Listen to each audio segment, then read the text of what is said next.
Hey guys, what's up? Public back with another video, and today we're going to talk about legendaries, specifically which ones should you craft like first, and just kind of general rankings of usefulness of the legendaries that you have available to you as a Shadow Priest. All right, let's get started.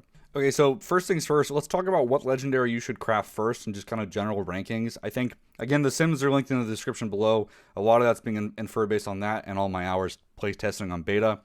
Generally speaking, you should wait until the raid to craft your legendary. The two ones that we really like right now are Eternal Call of the Void, and then Twins of the Sun Priestess is kind of like a maybe option. So basically, you should be saving your Soul Ash before crafting anything to get these powers. Both of them drop from the raid. Eternal Call of the Void, I believe, is Blood Council, and then Twins is, I think, the Generals, which is the second to last boss. So you're not going to get this as early as some other people will get their legendaries, but the other ones that we have available to us aren't worth crafting otherwise. In my opinion, you're better off saving for one of these two and either crafting both at the start, depending on your use case, or just Eternal Call to the Void at a higher level. That's what I would do personally. And the bigger reason for that is our legendaries are not impactful. Generally speaking, you're looking at like a 5% damage increase for this. Twins of the Sun Priestess is very large swing of what it does. If you don't know, Twins of the Sun Priestess gives you power infusion when you cast power infusion on someone else. So the reason why I'm giving that kind of like a maybe ranking is, depending on who you're giving that to, if that's more than the 5% gain than you're getting from Eternal Call to the Void, that could be worth it from like our overall raid DPS perspective. So keep that in mind. So, with that being said, Eternal Call to the Void, for most things, is going to be the most consistent legendary, consistently going to do the most damage out of all of them for most content. It's probably the one that you should craft first. Now, of course, tuning is probably still in progress, but again, the fact that it's just, what it does is, based on you casting Mind Flayer or Mind Seer, you will proc that same tendril to do that same channel. So if I'm casting Mind Flay, I get a proc, it will spawn a tendril to cast Mind Flay at my target, give me a little bit of damage and a little bit of insanity. Same thing if I was casting Mind Seer, I'd get a Mind Seer tentacle instead. So it's nothing you can really play around or do much around. You do get that extra insanity you can use to your advantage with, more Devouring Plagues, more Searing Nightmares, whatever it is. And because it works off of both, it makes it very versatile. But, frankly, it's not that exciting. It is what it is. You're looking at, a 5%-ish upgrade in terms of like single target or raid damage. The proc rate's a little iffy. It's 1.3 affected by haste per minute. So, depending on your luck, you could get really unlucky with your procs, but hopefully it all averages out in the end, which is why I think in general this is what you want to craft. Now again, Twins of the Sun Priestess is kind of the wild card here. Can provide some really solid utility depending on who you're giving the power infusion to. But things you got to keep in mind here, right? If say you're like, okay, hey, I'm going to give it to the Unholy Death Knight that has really funky cooldown timings.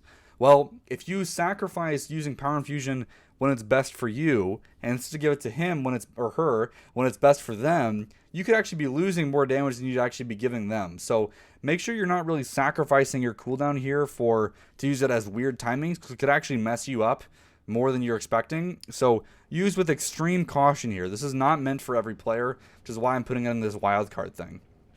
Again, because Eternal Call of the Void would have just been a flat 5%, you can't mess it up. It's just there.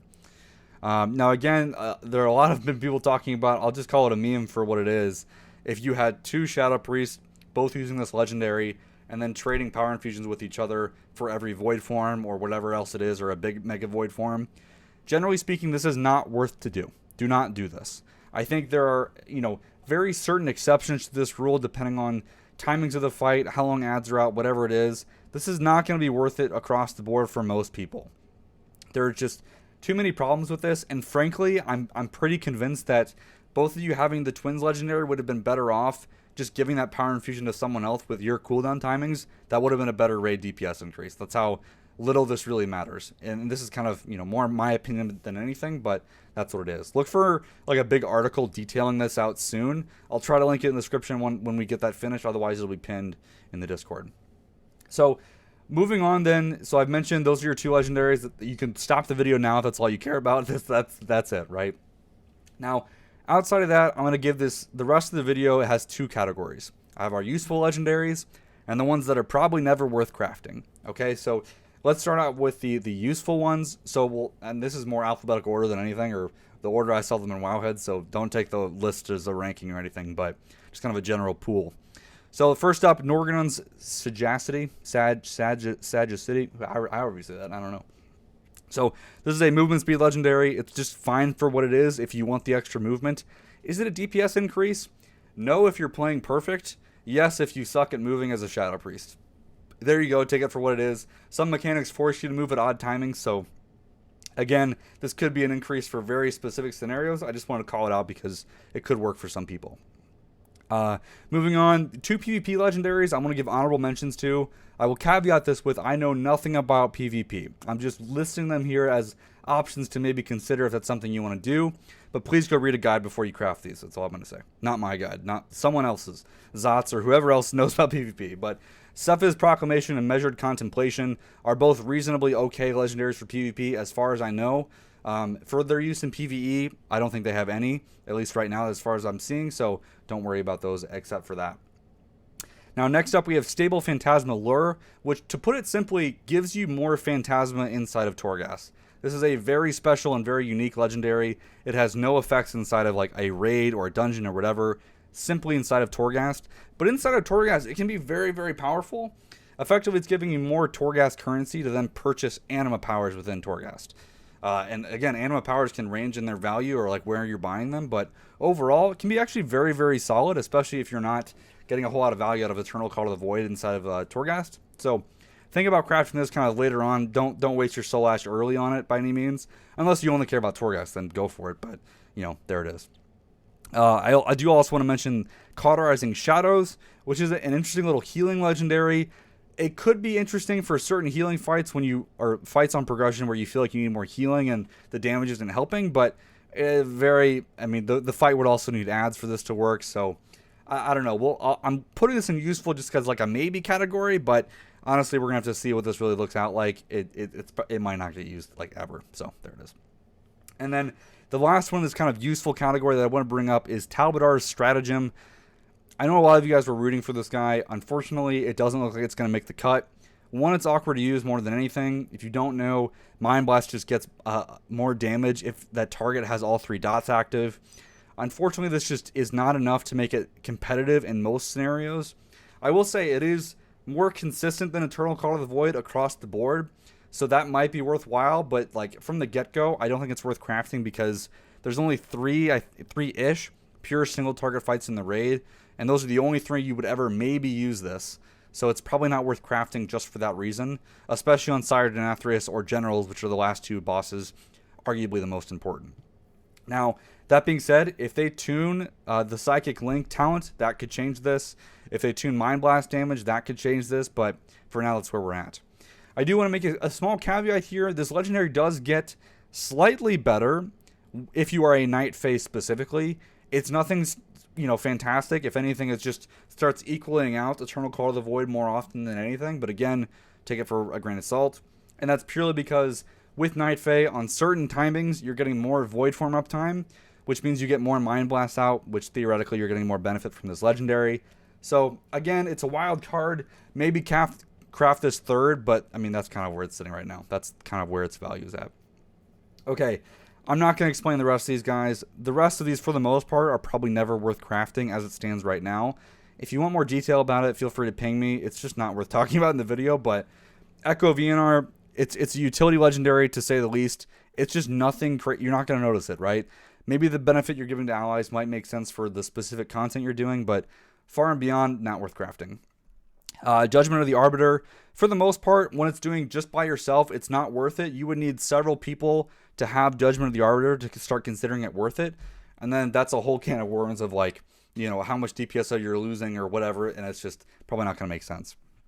Maw Rattle, really it has no use in my opinion. Of course you could do something with it, but it's not worth the soul ash to craft. I mean, you're paying to craft the legendary. It's not just a drop, right? I wouldn't craft a Maw Rattle one. Moving on here, Third Eye of the Jailer. I did like a full day of playthrough with this, and it was hardly noticeable at all. The damage gain was not significant, so I'd pass on this altogether. Vitality Sacrifice. As a DPS player, you're probably never going to proc this if you're playing correctly, and so I think, for that reason, probably not worth it. Vault of the Heavens. It's a meme legendary. that's really all it is. Maybe there's a specific fight that really caters for having 2 charges of Leap of Faith. Probably not going to happen, though. So, there you go. Let's see. Moving on here. Lost my place.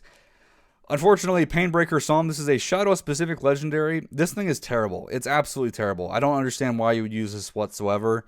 What it's doing is basically consuming 8 seconds of Shadow of Pain and Vampiric Touch. Dealing that damage instantly gives you 20 Insanity. It's terrible. You never want to remove your dots from a target. It just causes you to redot more often or lose your mastery benefit. The damage you're getting is hardly worth anything, and you're not really adding that much damage either. You're just recasting your dots more often. Is that opportunity cost worth it? No, it's not worth it. Don't ever craft this. It's not worth it. I can't think of a single reason why you'd ever want this legendary in its state right now.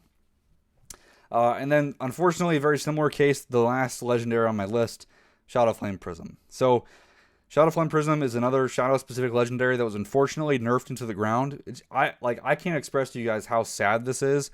I was having a ton of fun playing with this legendary. It was a lot of fun in Mythic Plus. It solved so many problems with the way Mindbender worked. If you don't know, what it does is casting Mind Blast or Shadow or Death while Shadow Fiend or Bender are active, cause it to teleport behind that target and then AoE things within AoE 5 targets or something. And it also increases the duration of the active Shadow Fiend or Mindbender. Unfortunately, they've nerfed the Rabid Shadows Conduit, which had great synergy with this. Now it's terrible. They've also changed Night Fade that removed that synergy. And because of that, this legendary is actually trash. Like, there's no reason to use it. It hardly ever makes sense. The opportunity cost of using this means that you're getting less Searing Nightmares or less Mind Seers out. And I think the last time I checked, it's been a week or two, but they haven't really changed it. But this was actually a DPS loss and or break even starting at 3 targets compared to Searing Nightmare. That tells you where it's at. And unfortunately, that's just where it is, guys. And that's kind of it with our legendaries. Kind of sad, but also kind of freeing, because there's really not a whole lot of pressure to do like, oh, you have to craft this or your DPS is going to suck. No, that's not the case at all. The base class of Shadow Priest is so good, we don't need a legendary to make it good. It's already fine. So, there you go. Alright, guys. That is it for this legendary. Hopefully I got this video out in time for the Shadowlands release. And then enjoy the launch. If it's already out, then hopefully you guys are having fun. And again, big thanks to the Patrons that are supporting me. Would not be able to make all this content if it wasn't for them supporting me. Hope you guys are enjoying all the great stuff that's coming out.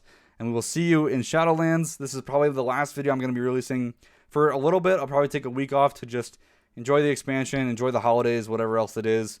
Maybe bringing out a full guide coming soon. So look forward to that. All right, guys. Thank you so much for watching. We'll see you in the next one.